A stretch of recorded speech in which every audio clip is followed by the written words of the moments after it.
Nous allons commencer le voyage d'aujourd'hui par une vérité simple mais tranchante comme l'acier. Si nous ne travaillons pas sur nous-mêmes chaque jour, alors c'est le monde, les circonstances, les autres, parfois même nos propres faiblesses, qui travailleront à notre place.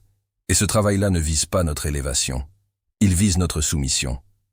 Chaque matin où nous choisissons de ne pas grandir, nous rétrécissons. Chaque jour où nous n'investissons pas dans notre esprit, notre corps, notre âme, ce jour nous enlève un fragment de notre potentiel. Si tu veux vraiment changer ta vie, commence par toi. Abonne-toi maintenant, active la cloche et fais partie de ceux qui ne fuient pas l'effort, mais qui l'embrassent chaque jour. Ici, on ne cherche pas des excuses. On cherche la transformation. Travaille sur toi, chaque jour, sans relâche, et regarde ta vie changer. Le temps est la seule richesse que nous ne pouvons pas accumuler. Il fuit, il file, il se dissipe. Et pourtant, combien d'entre nous traitent leurs heures comme s'il s'agissait de miettes jetées à des pigeons dans un parc? Nous devons reprendre le contrôle de notre temps. Cela commence par l'intention. Le matin n'est pas un hasard. Il est une déclaration. C'est là que tout commence. Lorsque nous ouvrons les yeux, nous devons nous poser cette question: que vais-je bâtir aujourd'hui en moi? Il y a 2 mois de cela, j'ai fait la connaissance d'une mère célibataire qui travaille dans la restauration. Et son histoire m'a vraiment touché. Elle m'a raconté qu'elle se lève toujours à 5 heures du matin. Elle prépare ses enfants. Elle court au travail.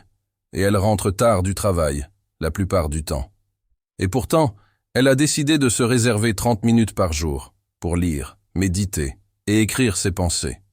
Pas parce que c'est facile, mais parce qu'elle sait qu'en se donnant ce moment, elle se forge. Elle refuse d'être uniquement réactive. Elle devient architecte de sa propre forteresse intérieure. Il est facile de pointer du doigt ce qui ne va pas dehors. Mais le vrai courage, c'est de braquer le projecteur à l'intérieur.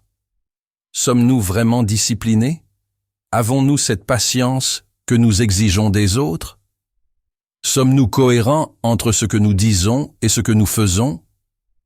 Le travail sur soi commence par cette douloureuse mais libératrice lucidité. Il ne s'agit pas de se juger, mais de s'observer, comme un jardinier qui examine l'état de ses plantes. Ai-je arrosé mes valeurs?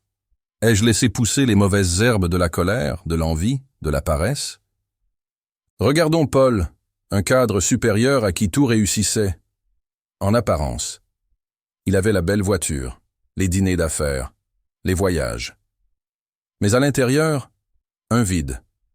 Il a commencé à écrire chaque soir 3 vérités sur lui-même, parfois gênantes, parfois douloureuses. Et là, il a vu ce qu'il évitait depuis toujours. Le masque est tombé, et c'est à partir de là qu'il a pu commencer à bâtir quelque chose de vrai. Travaillez sur vous chaque jour, non pas dans la souffrance mais dans la fidélité. Il ne s'agit pas de tout changer en une semaine. Il s'agit de répéter, patiemment, de planter chaque jour une graine. Imaginez un sculpteur devant un bloc de marbre. Il ne frappe pas au hasard. Chaque coup est précis, mesuré, répété. Il ne cherche pas à finir l'œuvre en une journée. Il cherche à révéler la forme cachée.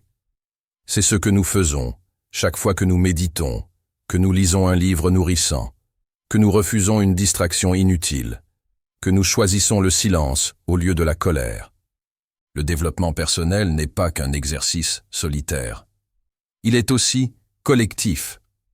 Nous devenons ce que nous côtoyons.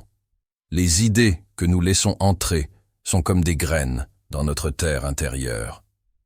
Si nous nous entourons de plaintes, de chaos, de superficialité, alors il ne faut pas s'étonner de voir notre vie perdre en profondeur. Construisons un environnement qui nous pousse à nous élever.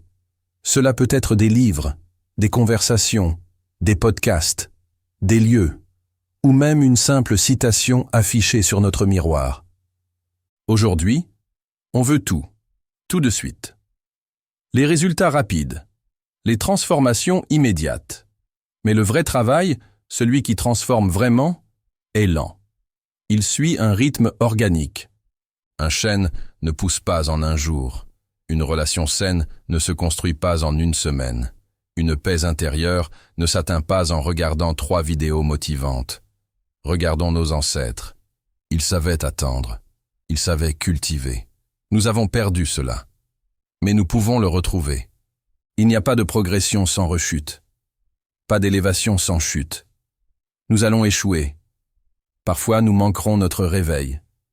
Parfois nous serons lâches. Nous dirons oui alors qu'il fallait dire non. Nous serons tentés d'abandonner. Mais c'est justement là que se mesure la véritable force intérieure. Se relever, revenir, ne pas se juger, mais se redresser. Chaque jour est une occasion nouvelle. Le soleil se lève, et avec lui, notre chance de recommencer. Le monde nous vend une image creuse de la réussite. Argent, célébrité, vitesse. Mais si cela suffisait, les plus célèbres seraient les plus heureux. Et pourtant, la vraie réussite, c'est d'avoir une vie en accord avec nos valeurs. C'est de pouvoir se regarder en face. C'est de se sentir aligné, même dans l'obscurité. C'est de vivre une vie qui a du sens, pas juste de l'apparence. Réfléchissons à cette idée. Et si chaque jour où nous progressons un peu sur nous-mêmes était déjà une victoire? Et si travailler sur nous était en soi une forme de réussite profonde? Mes amis, travailler sur soi, ce n'est pas une destination. C'est un chemin, une discipline, un acte de foi en notre propre potentiel. Chaque jour où nous décidons de grandir, nous honorons la vie. Chaque geste de progrès intérieur, aussi discret soit-il, transforme le monde. Car un être éclairé éclaire les autres. Une personne en paix rayonne. Obligeons-nous à travailler sur nous chaque jour. Non pas par contrainte, mais par amour. Non pas pour fuir ce que nous sommes, mais pour révéler ce que nous pourrions devenir. Et ensemble, transformons nos vies.